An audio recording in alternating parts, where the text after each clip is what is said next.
Hello, everybody. Thanks so much for tuning in. This is a very special episode of Rockn Talkn Talk.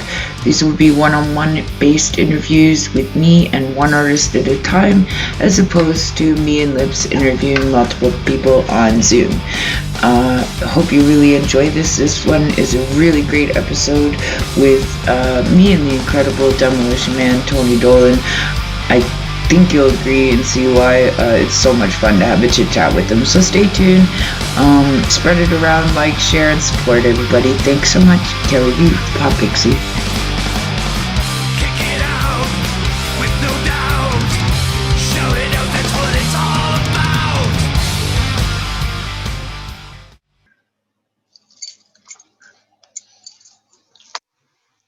Everybody, it's Kelly V, the Pop Pixie. I'm just waiting for the incredible Tony Dolan. Hopefully this works. Yeah, just still learning the tech side of all of this, and there he is. So yay, it worked this time.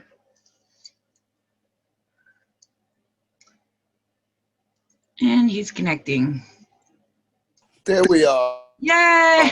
I How are you? I'm very good. I think you have to click your video, maybe? Yeah. On video. There we go. Yeah. This is such a great way to... We got there eventually. Yeah, I know. It's such a great way to interview, but I think it's so new that people don't know how to do it yet. We've had a few people miss out, but we'll get there. Well, I think because normally we do them, they seem kind of okay. But so I put the app on my phone, but of course sometimes when it comes through on the phone and through Messenger, if it's not through email, it said, take copy the link and just stick that in, and sometimes that just goes round and round, or so. Oh, maybe that's the problem with some people that are having then. Yeah, and if you so I just went on my Zoom and it said, okay, just put in the meeting ID, which I did, and then it asked for the password. I was like, oh, right. So, it's all crazy, but there we are. Technology, like you just said. Where's the 20-year-old when you need one? I know they're nowhere to be found right now. Yeah, or an 8-year-old for that matter. Yeah, that's exactly. Yeah, it's exactly. So how are you doing? Yeah, good. Been a very productive time because with the new album, we're just down to vocals now, and Portugal is the studio where Mantis is, so he's been working on stuff, I've been working on stuff, but we're down to our album with just the vocals. But we just closed down again today in the UK. We were open for Christmas, so I thought, okay, that's cool. As long as that stays open, I'll do Christmas and then I'll shoot straight to Portugal and finish the vocal. And then they locked us down again and haven't told us how long for. So it's like, fuck. A lockdown means like you can't do what? Well, you can't go to Portugal. Yes, you can't. Well, I mean, you can go, but when I get to Portugal, I have to quarantine for 2 weeks before I can go into Portugal. And when I come back to the UK, I have to quarantine for 2 weeks before I can come back into the population. Yeah, so I went through that too, yeah. So it's like, fuck, it's just nuts. So at the minute they said everybody could get together for Christmas and it was all going to be okay. People could see their families and stuff. And then as of today, they said, no, you can't. No, nobody can go in. No. I'm sure we all really, especially at Christmas time, want to congregate. That's just the way it is. But it's, maybe not the smartest. Well, that's exactly it. But, Kel, the thing is, it's like I had a conversation, with one of my neighbors the other day. And I said, the thing is, New Zealand, the Prime Minister of New Zealand announced that they had no cases and they were going to keep it that way. They were going to get the vaccine in and that because she was clever about it. She locked down. And if the whole world had got onto one page and said, we've got this pandemic, we all do the same thing, lock ourselves in, stay where we are, get on top of it, and then we can all open up again. But what happens is you get different countries going, we know what we're going to do it our way. And then within those countries, you get people going, fuck that, I'm going to just do what and, so eventually everybody's going to get it. And, that's just, they keep talking about, it's gone crazy again, or there's a new wave, or it's the same wave it just is people just, aren't being collectively smart about the whole thing. Otherwise, we could have stopped it or stemmed it at least. Yeah. But it was just handled all wrong. I don't think you can blame you probably blame your government. Americans can blame Trump. We can blame Boris Johnson. The Germans can blame Merkel. Everybody can blame somebody. But it's like, what happened was everybody's to blame because they didn't come together as one thing. You know what I mean? Completely agree. It's a bit nuts. So I think we're going to have this for a while anyway. So I agree. I've been saying for about, I don't know, maybe 15 years that, it will take something like this to actually wipe out 3/4 of the planet before we actually think maybe we should stop thinking as races and start thinking as a human race. And, it's close. Unfortunately, I don't think that's a horrible thing to say, but did enough damage to make people do that. And that's a shame. Look at what it's done already. They should have definitely done that. You're so right on that. We were talking last week about the vaccine. yeah. How, I mean, are you gonna get it? Well, I mean, I haven't made a decision to not get it. Put it that way. I haven't made a decision to get it. One thing that I do know is that since March, I think, or April, at least here, they were testing. So you could get a test and they were going to modify the test. It was going to be, it went from 2 weeks to a 72-hour to a 48-hour test to almost an immediate test. They would be available at testing stations, and then they were going to be available through pharmacies, and then you could get them all kinds of places, and Wow. everybody was going to be able to be tested. So that was April, and I live in London, and I haven't seen a test station. I can't get a test anywhere. Nobody's ever written about getting tested. Yeah. So so the whole test thing. I mean, my daughter, she's at university doing animation and comic art. Wonderful. And they made an announcement and said all the kids from university were going to be able to come home for Christmas, and they were going to be very clever about it. So they were going to stagger them leaving university, so they didn't all leave at once. They were going to stagger when they left, and before they left, they were going to make sure that every student, every university, every student was going to be able to be tested before they left to go home, so that they could go home, and in the environment they were going into, everybody was protected. That's what they said was going to happen. Okay, smart, cool. So my daughter had to book at the university when she was going to leave. So she booked Tuesday at 1 o'clock. They went, okay, they emailed her back. That's fine. Thank you so much. Then she found that most of the guys in her, block were going home earlier. So she called and said, could I leave? Could I come on Monday instead of waiting the Wednesday? Otherwise, I'll be here by myself. I said, sure, I'll come up and drive you whatever day you want. So she said, I just got to let the university know. So she emailed them. She got exactly the same email back going, thank you very much, Georgia, for booking your time, blah, blah, blah. So I was like, right. So when I got up there, I thought, there's going to be a protocol in place. Nothing. I could have picked her up the day before. Nobody cared. Nobody asked me where I was going, what time it was picking up. Nothing. I just drove straight in. We put her stuff in the car. I was early and we fucked off. Now, when I got in, I asked her about her test, and she said, well, we didn't get one. The university sent us emails and said, if we wanted to get tested, there's a testing station about 20 minutes away. Oh my God. Oh my God. So let's think about this like just with the brain though. She's coming from a populace, getting into your car where you've driven. You could have gotten gas, you could have stopped, now it's coming back. Now she's going back when? How long is she there? She'll go back kind of in the new year, so about the first week of January. Few weeks, right? Yeah. You know what I mean? This is getting real. Somebody very close to me is in the hospital right now, a minor child, so I can't divulge, No, I mean, that's it. We've got friends who've had it. I had it at Christmas, when we didn't even know it was there. And of course, I came back from Australia after playing a show in Sydney through Hong Kong. And then I found out in January there's this thing's exploded and they think it got away sooner. So I was like, that's why I was so sick. But I don't know if asymptomatic or not. Well, obviously I wasn't asymptomatic, but it's like, wow, I could have passed it on to everybody and not even known I had it. I mean, I just think, you know, we talk about fake news and all of that, and it gets mixed up so much with internet, you know, gobbledygook.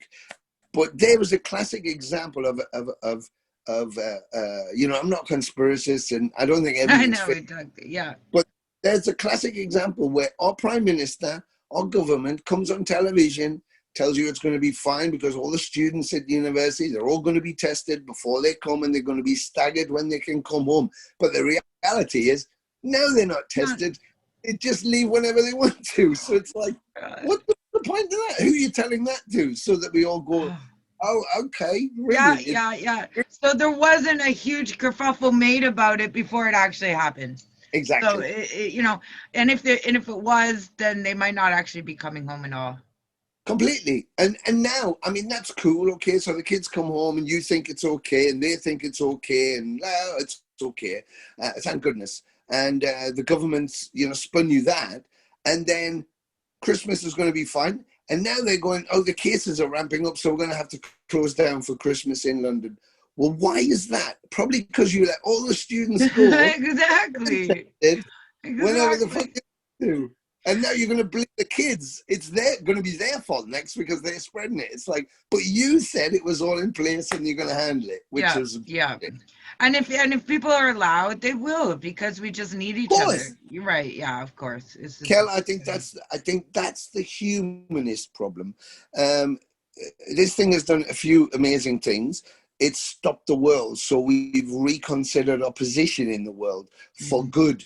You know, how much music, how much community is important, how much your health's important, how much we've affected the environment, how, you know, lots of things like that. Agreed. And, you know, so it's kind of made us think about that kind of thing. And I think that's been a good thing. The downside is we can see how, you know, how we if we don't work together, it's more of a problem than if we do work together. The division doesn't help us. You know, it helps when, like you just said, when we're just humanists, when we go, hang on, we're all the same animal. So forget language, countries, flags, colors. Let's just be humans and say, all of us save ourselves. You know, that's what you would hope comes out of it. So, and I don't know, you know, I mean, I rack my brain about this. It affects my life deeply. How do we get the elite wealth to understand the actual people who hold the power, the politicians, the wealthy, the people who control the drugs? You know, do you think that these vaccines are being rushed to Africa? I doubt it. No, they're not. I mean, you know what I mean? Third world countries, when will they ever get them? The whole problem they've just came up with is that only the rich countries, because United States, Germany, England, France, you know, the Scandinavians, all of those countries that are wealthy have pre-purchased the vaccine, amounts of vaccine before they were even finished.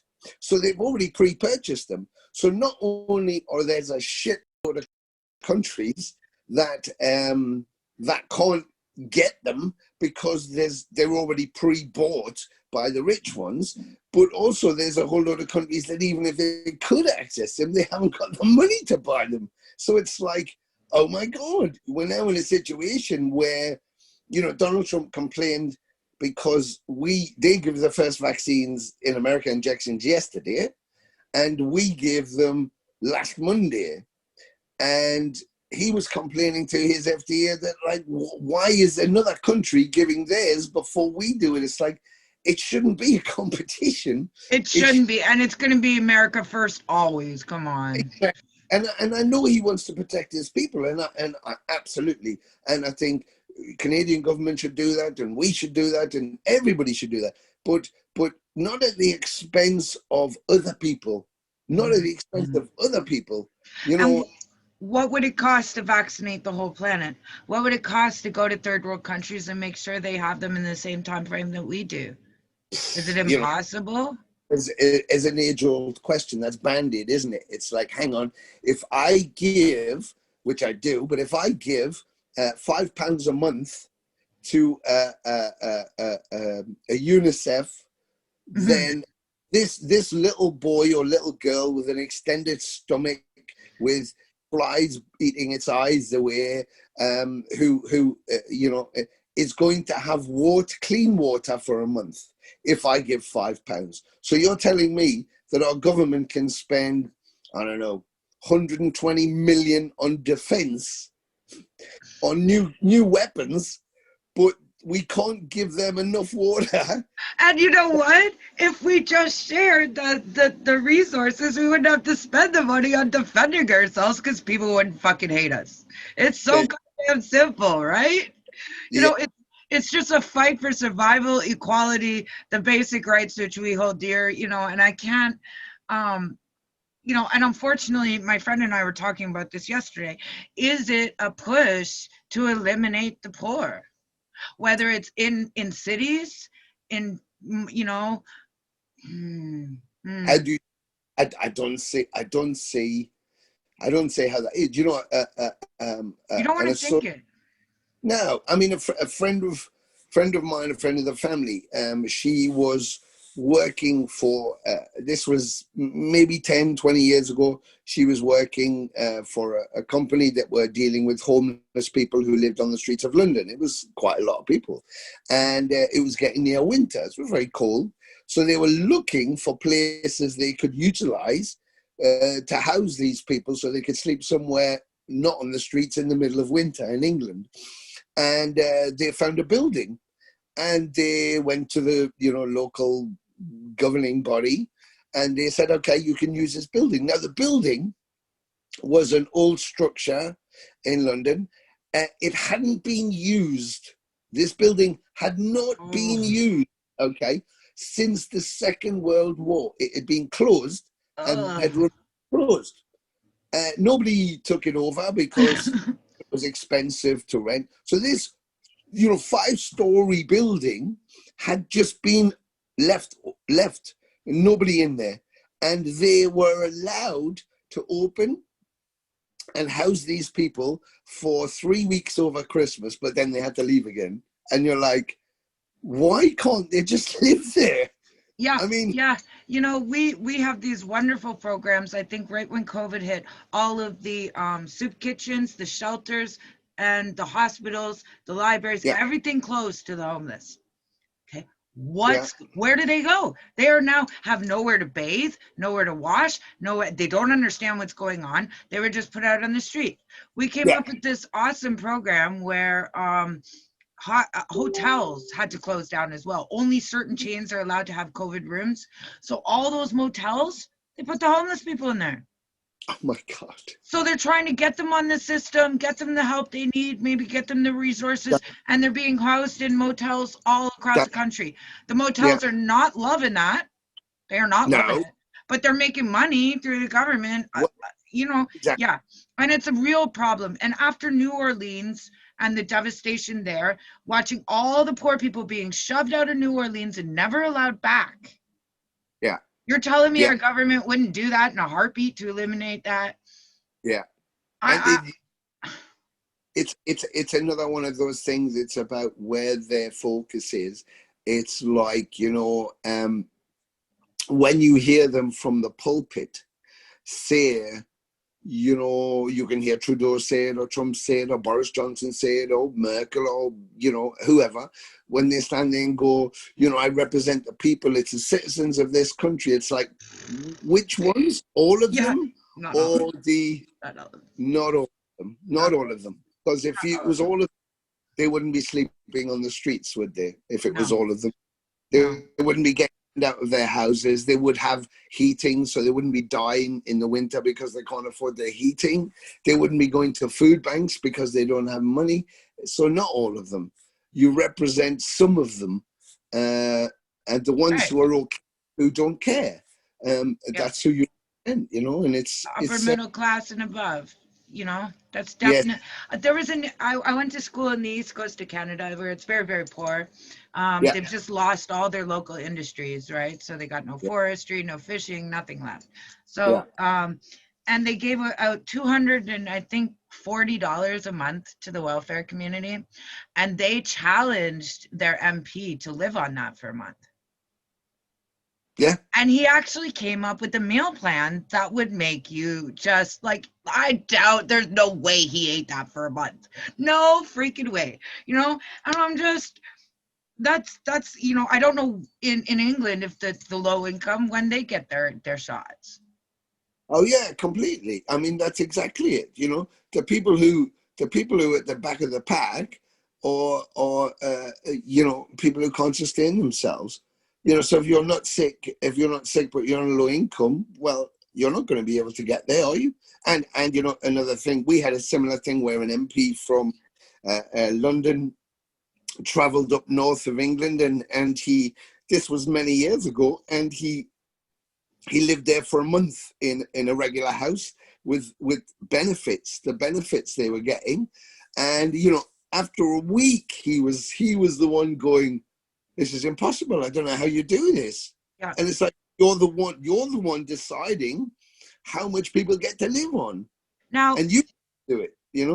I'm very, as a sick person, we share the welfare system and the disability system. I Yeah. don't think you should be able to have three generations of children on the welfare system. We Nah. need to re-educate, retrain, support these people to get back into a lifestyle that's healthy, but it takes away from the sick people who can never have that. Like I Well, cannot, as much as I want to right now, I can't go to the local coffee shop and get a job if I'm a liability, yeah. right? Yeah. And there's people in that situation. If I have a seizure or I pass out or I fall asleep, you know what I mean? I hit the Yeah. floor, they'll never hire me. So No. there are people who are stuck in that situation, and it takes away from them having a quality of life because somebody doesn't want to work a factory job. Yeah. And I Able. mean, that's again, Kelly, that's one of the things. It's like, the systems are set up. When the systems get set up, they're set up to help people who need help, and you get people that abuse the system, and Always. you're smart if you screw the system. Yeah, good luck to you. Except that if it goes bad, it's the people who really need it are going to suffer, not you. They're going to suffer. You just get caught for rigging the system, and now you move on to something else. But those people who really need it, if they then penalize the system, those people now can't survive, No. and that's a problem. It's another. I suppose it's a danger of when people in the West be focused on themselves Hmm. and not on their community. You don't want to Oh, use the very word much. communism as a dirty word these days. Oh, we talked about this last time. Yeah, it's so true. Exactly. It's so true. But it's like, well, okay, if in this situation, my neighbor comes and knocks on the door and says, I don't have any milk, and I'm supposed to have milk every day, and but I don't have any money. You don't have any milk I can borrow. I could say, of course, and give them some of my milk, or I could say, fuck off. That's not my problem. I don't need it, and I've got milk. It's not my problem. You don't. So, which one is the one do you think would be the nice one to do? The community one, Obviously, the obviously. human thing to do. And people think, I'd do that. Yeah, I'd do that because it's being nice. But then you expand that to people they don't know. It's like, well, why would I do that for someone I don't know? It's like, well, it's the same thing. It's a community. It You is. don't know It is. you need help. And I think you have two people in the impoverished sectors where, they have so little that they cannot give it to you, Yeah, right? yeah, Or they have so little they give it to you anyways because they can go next door to the other guy and say, "Hey, I just gave my milk to that guy and I need some sugar. You got some?" exactly. And the community is hard to build. As the cities get bigger and bigger, I find the competition for housing, food, shelter, jobs makes people turn into that without Yeah, yeah, wanting to, yeah. you It's know? fear. It's a fear. It's a fear that's instilled in people and governments use that fear to turn it round. The Third Reich did it. The Nazis did it. The communists did it. You use that fear. If people are scared, then it's easy to control them because you offer them what they want, or you pretend to offer them that Offer they them what exactly yeah. pretend. So I That's think and I think that poverty, that struggle, that real suffering breeds the best metal music, does it not? always, because Always. I think there's a culture of when we're young, we wanna push everything back, all that conformity, all that conservatism, and we wanna fight back. We just want to say, like, go fuck yourself. I don't want to Exactly. do the rules, and you can't tell me what to do. And that happened from Elvis through the Beatles, through the Stones, all the way to punk and everything else. And metal is the consistent version of that. And you can take a 50-year-old guy who at 16 was going to shows and was doing exactly that rebellious thing, but inside, as we'd never age inside, we only age outside. That 50-year-old guy, when he goes to see whatever band it is, Kiss or whatever, he'll go to that show, and it will hit him, or her will hit the person emotionally, and they'll be connected to that time that they It's that so they've true. you know. Yeah. Yeah. I I That's remember, I remember saying to an old guy once at a show in I think it was up at Washington State, and he was like, "Oh my God, I felt like I was 16 again. I could feel the tears coming, and it was amazing." And I said, "You know what I want you to do?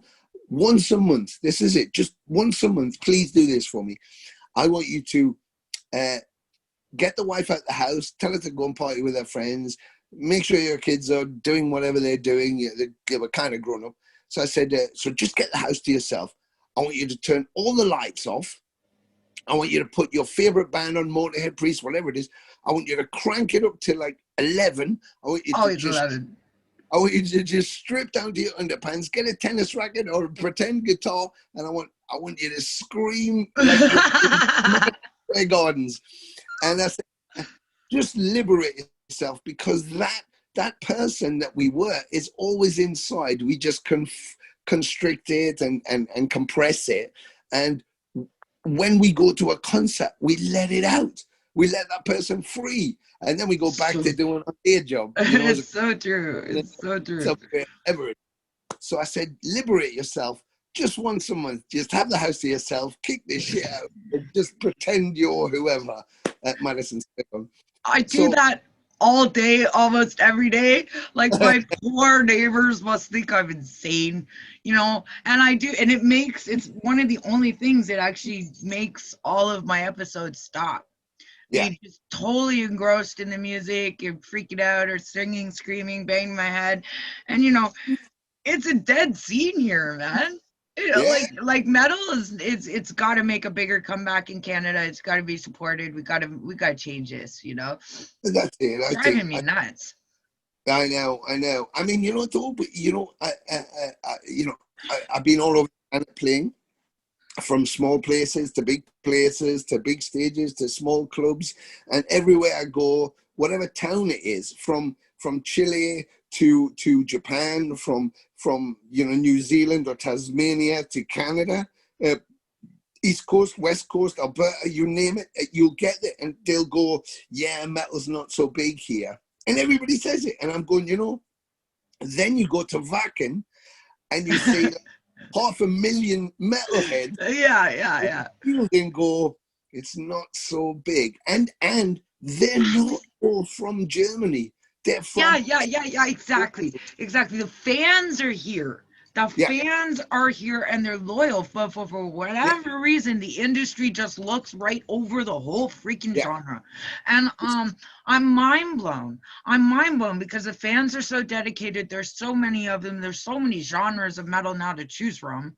Yeah, You know what I mean? And yeah. It became, it was consolidating the financial side of it. You know, um, uh, uh, what Lips does now, because he wants to tour 24 hours a day, 7 days a week. That's just all he wants. And you look at their tour list and you see it and go, That's wow, insane. we're at, yeah, and Every day, every day.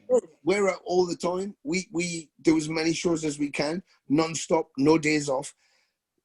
Back in the day, because I said this the other day to someone, I said, the mistake is when if a band a young band, say, coming out, they look at Slayer, who've just done their last tour or whatever, but you would look at Slayer, they're playing back in 300,000 people, 500,000 people, whatever it was, and they've got all these flames, this stage show, there's like all this kerfuffle, they're making tons on merch, and they've got videos going, and they'll do a live album, and it's all this big thing, and you go, that's what I want to do. I want to do that. Of course, everybody wants to, but you don't get there until you do what Lips is doing now and what Slayer. We played a show with them on the Halloween.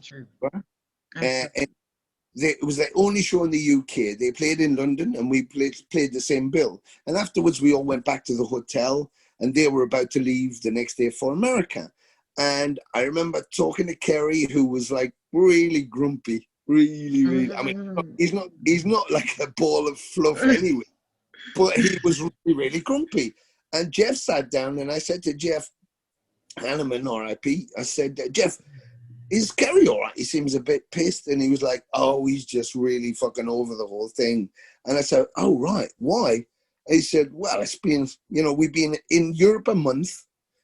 We never been to Europe before. We turned up at the airport. There was the 4 band members, and the only other guy they had was Tom Aray's brother, who was doing all the driving, all the teching, everything.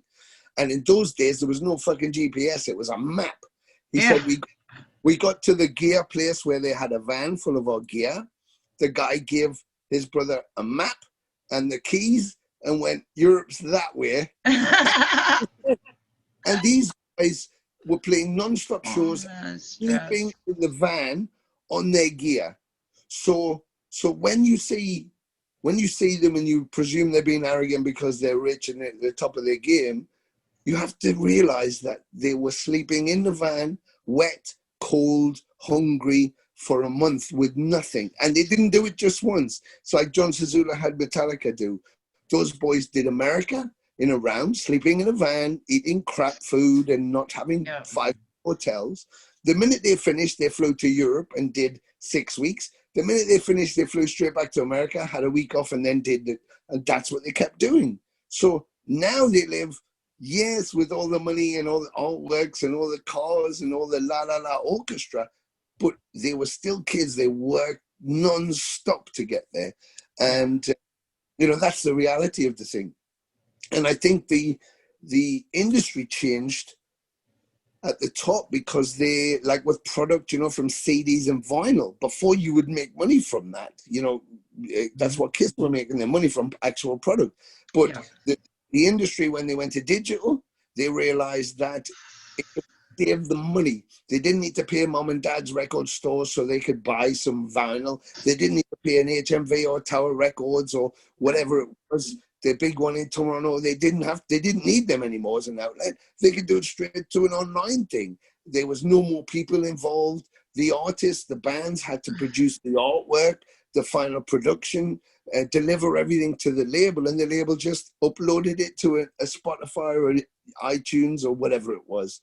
And so their overheads shrank and their profits stayed the same. The bands, I hear so many heart-aching stories about just young, really exceptionally talented people not being able to accomplish all of that.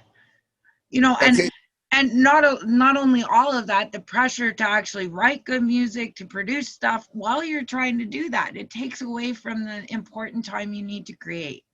The creative side. Yeah, that's exactly it. I mean, and imagine that you spend all this time creating this wonderful thing, and then you can't impact it. It just goes up with another 150,000 things where you might get 0.12 zeros of a penny if someone listens to it. So the point is that without the touring, without the industry supporting the touring side. And I mean, like you said about Canada, it's not that there's, well, you know, there's not really the interest there. It's like, trust me, the interest is there. You just have to be able to allow the bands to get there. Aside from losing those iconic record stores, the venues that sold the products, which they're all making it now. Vinyl's coming back, merch is coming. We could have these stores revived, right? But we're losing the venues. Oh, that's the other thing, you know. And gentrifying bullshit. I'm sorry, it just makes me so bad. I know.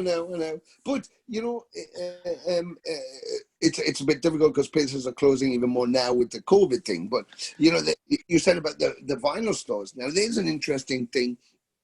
I did a symphonium a couple of years ago with a whole load of panelists, with music producers and record producers and product managers and stuff like that. And they were talking about the platforming. And I said, with two things that jump up at me. One is, it's very interesting that when Lars Ulrich said Napster was bad, everybody attacked Lars Ulrich for being a prick, and it was all about money, and he just wanted to be even richer, and it was like disgusting, and it was all that. And then, you know, less than 2 years later, everybody's going, this is shit, we're losing loads of money. Because exactly. And I know that everybody thinks even a small band with a few YouTube videos, done a few shows, they gotta be fucking millionaires. yes. They all got day jobs, they're barely scraping by, they don't make shit, right? Yeah. And and I'm sure it must be even more so the higher up the ladder you go, right? It's very, you know, because the more you want to tour, the bigger you put the tour, the more you have to spend. So the more you have to charge, and you know, you have to find the right agents, and everybody wants to take a piece of you. So you're the last of the. If you do a tour like we do, an American tour, we have to book our flights. Expensive. We have to get visas. We have to. Oh, the visas, killer. So they might cost $5,000 to $10,000 each. So yeah. So now, and now you have to buy your flight. So there's another grand for each flight, or close to that, depending on when you book it. Then you have to hire a vehicle to tour in. And if you go modestly, you're looking at 2 week tour, 3 week tour, somewhere in the region of 18 to 24 grand for that. Then you have to have your merch made. So you have your merch bill. Then there's your food bill. Then there's your PDs for people to survive. How many technicians you have to be paid weekly. I mean, you know, when you get, and the agent takes immediately from the deposit, so he's already paid his money, so he doesn't give a shit after that. If he's a, you know, depending on your agent, he's already, so if it goes tits up, he doesn't care. He's got his money. Yeah. So when you get to the end of the tour, you get to the very end of the tour, everybody gets paid out. If there's any money left, that's mine. And it's all of your talent. It's like rape, isn't it? But I also learned, you know, the people involved, what's all involved, becoming a little bit of a promoter over the last year and a half, because nobody told me shit. So I you know, have to learn so much. If people had to just explain that to me, but they're like, if I explain that to you, then you're gonna get ahead and I'm gonna lose.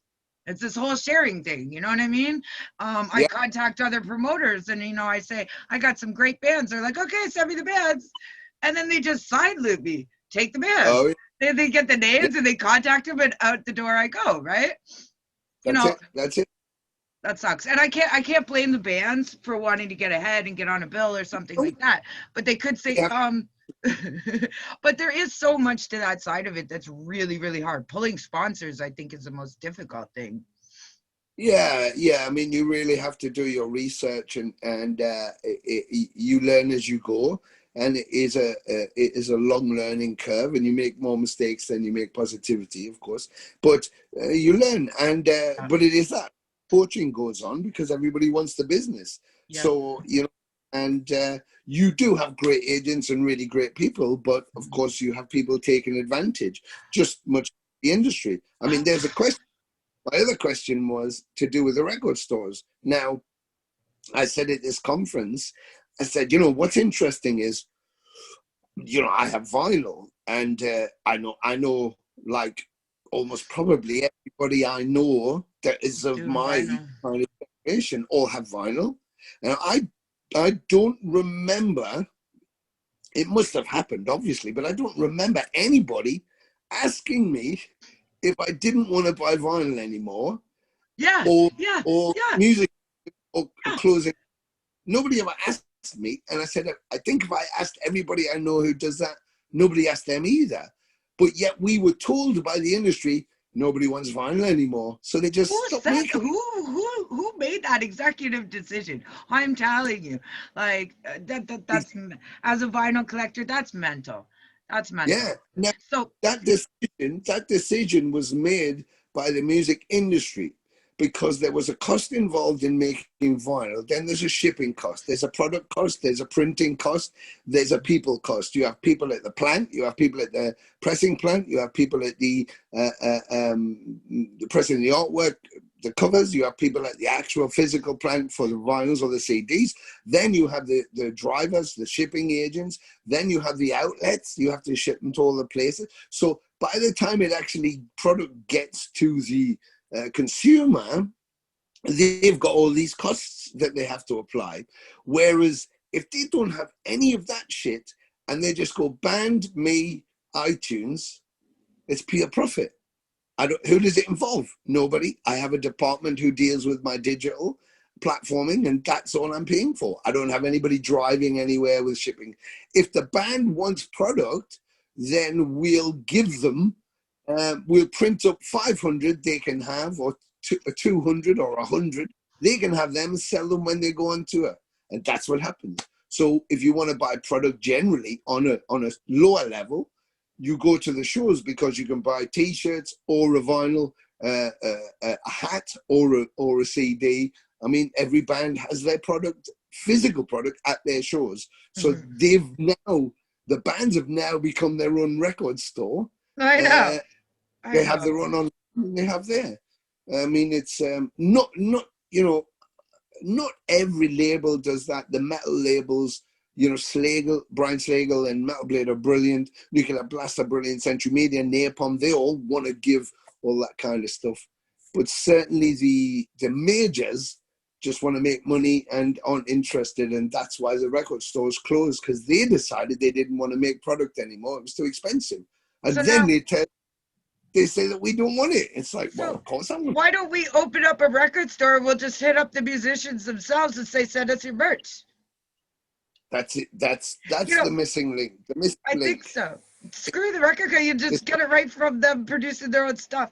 And I miss that, going to the record store, the smell of them, just skimming through it, Everybody does. other people. Eh, Yeah, I fucking miss it so much. Yeah. it- Um.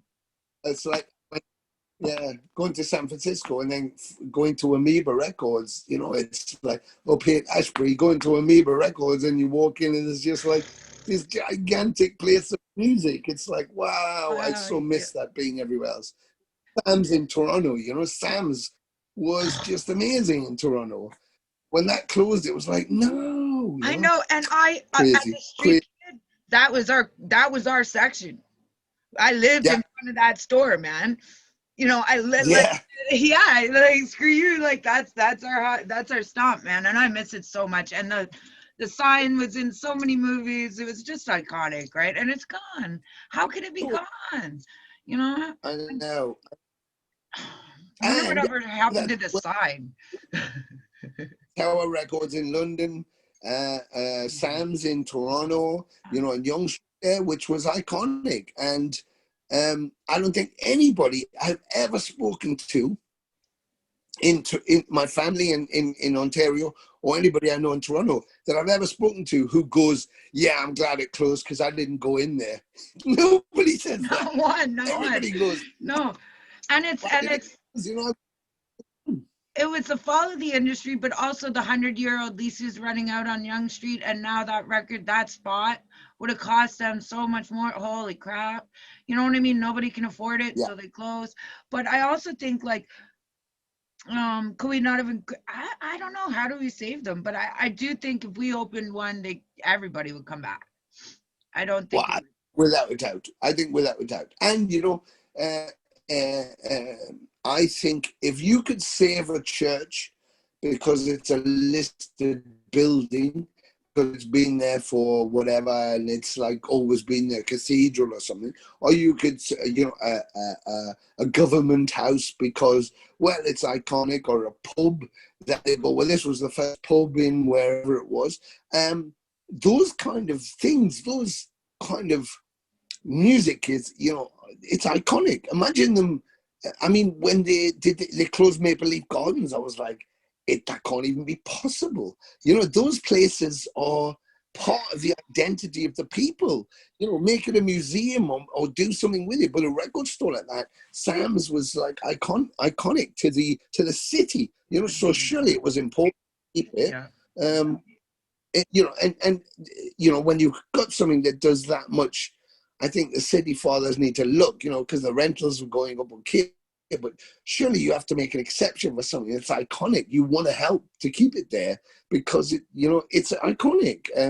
So I just think it's a misdemeanor that they do all the time. The same with, the way they treat the music scene. It's like, recognizing it as being almost like non-autistic. It's like, if you go, you go see the opera, you go see the Philharmonic. I mean, that's art. That's art. But if you go and say Behemoth, that's not. Or if you go and see a Mortal, that's not. Come on. It's very, very ridiculous. I challenge that. I couldn't agree with you more on everything you're saying. I know we don't have a lot of time left. I know they're probably going to cut us off, and we haven't touched on your music at all. You said you're. Is there anything you want to talk about? Yes, lots of. I know, right? I could do this all night. Totally. We've today I was just mixing an album for frontline workers in Italy. Several months ago, some Italian musicians who I know from Rome asked me if I'd play bass on a Sabbath song, "Hole in the Sky," which I did just for some fun, which was great. And we did short little, home for sale video thing, and we put that out, and it was fun to do, just looking for things to interest us. But it was so well received, and we had so much fun doing it. I thought, why shouldn't we do this? We should do more. So we ended up, we've done an album, and we're mixing it now, and it's all for charity for frontline Italian families who have suffered losses under the COVID thing. And so I have everybody from Snowy Shore, from Merciful Fate. I have Marty Friedman on there, Terence Hobbs from Suffocation. I have Ken from Obituary. I have Diamond Head. I mean, you name it. I've got some. So we were mixing that, finished mixing that today. I was doing it via internet with Rome, and it sounds amazing. So that's going to be out very soon. As a release thing, so that's a Black Sabbath tribute kind of thing, and of course we're finishing off the new Venom Inc. album, which should be out probably, I guess, around about May, April, next year. So that's really good. And there's a ton of other stuff we're doing, which is happening personally. Myself and Mantis, he just launched his new website, and he's launching a site. So. Yeah, lots of exciting things. Just trying to keep as busy as we can. And of course, speaking and trying to support beautiful people like yourself. Oh, thank you so much. I can't wait actually to hear the Krampus thing you're going to do. I really can't. I hope it. Yes. Yeah. As people, I approach people to do a performance, and they're like, but I don't have my band. I don't have this, I don't have that. But I mean, you can do anything, right? I think this is a great idea. I can't thank you enough for all your support. I think you're just amazing. Community, Cal. It's about being hand in hand, like we just said, But I was very honored you asked me. So for anybody who's maybe listening, is the story is the night before Christmas, of course, which I'm sure if you haven't heard it, you know of it. And the wonderful Kelly here wrote Krampus before Christmas, so she rewrote. Pretty cool. I don't think Americans know about Krampus. Now, lots of people don't. It's a Dutch thing, and it came from. It's so awesome. But it's really kind of cool. It's just a play on there. Krampus was a character who they used to threaten the children, and if they weren't good, Krampus would come and steal you or eat you or some shit like Apparently, he can take you to hell for a whole year. He could take you to hell as well. Yes. I mean, just think, would our children be better behaved? Do you think? They'd have more fun. You know, if you told kids these days, you know, if you're not good, he'll take you to hell. They'd probably go, "That sounds cool," you know. Yeah, I know, right? There's a character nothing now, but I mean, Yeah. I'm just thinking it's so great. So I'm doing some artwork. Hopefully, I can put that up for charity around Krampus. I just started it. But thank you so much, and you have yourself a wicked night. We're running out of time. It's gonna cut me off real soon. So. Well, look after yourself. Be well. Give my love to Lips and to you. Be safe. Be well. Lots of love, and I'll talk to you very soon.